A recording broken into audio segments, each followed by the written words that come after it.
قل هذه سبيلي أدعو إلى الله على بصيرة أنا ومن اتبعني وسبحان الله وما أنا من المشركين. Pernah dengar istilah bid'ah? Bid'ah itu sesuatu yang baru.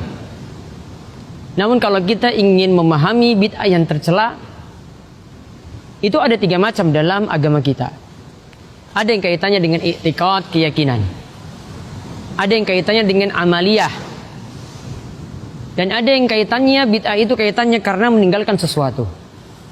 Hal ini disebutkan oleh Syekh Khalid Al-Muslih dalam kitabnya Al-Mukhtasar fil Aqidah.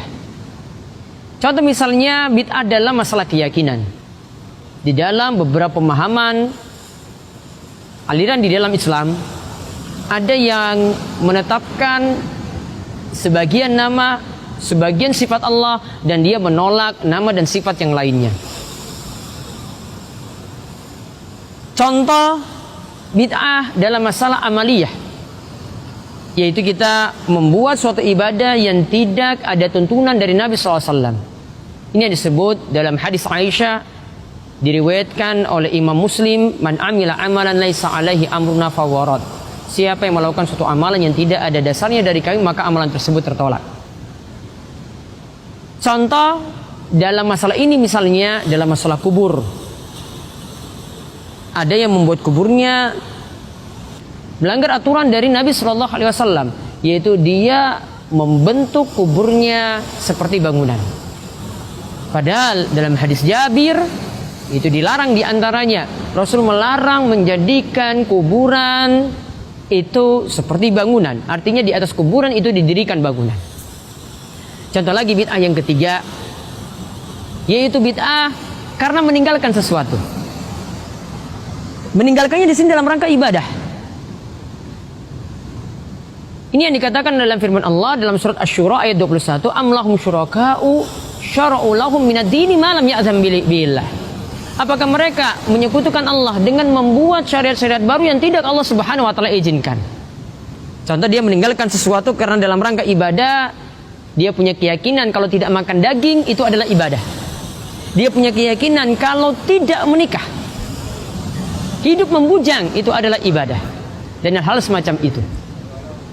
Maka lihat pemirsa sekalian, kalau kita ingin memahami bid'ah secara luas, kenalilah 3 hal ini. Ada dekatan yang parah, yaitu bid'ah dalam masalah i'tiqad, dalam masalah keyakinan. Ada dalam masalah amaliyah karena tidak ada dasar atau tidak ada tuntunan.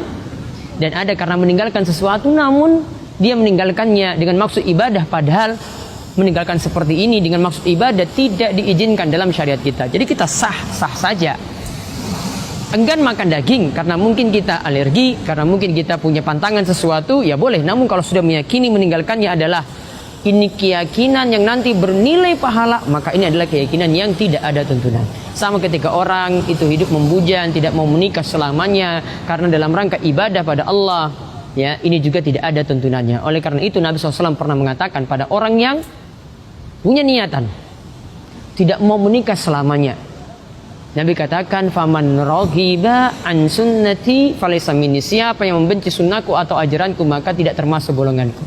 Moga Allah beri taufik kita senantiasa berada di jalan yang lurus yang mengikuti tuntunan Nabi sallallahu alaihi wasallam.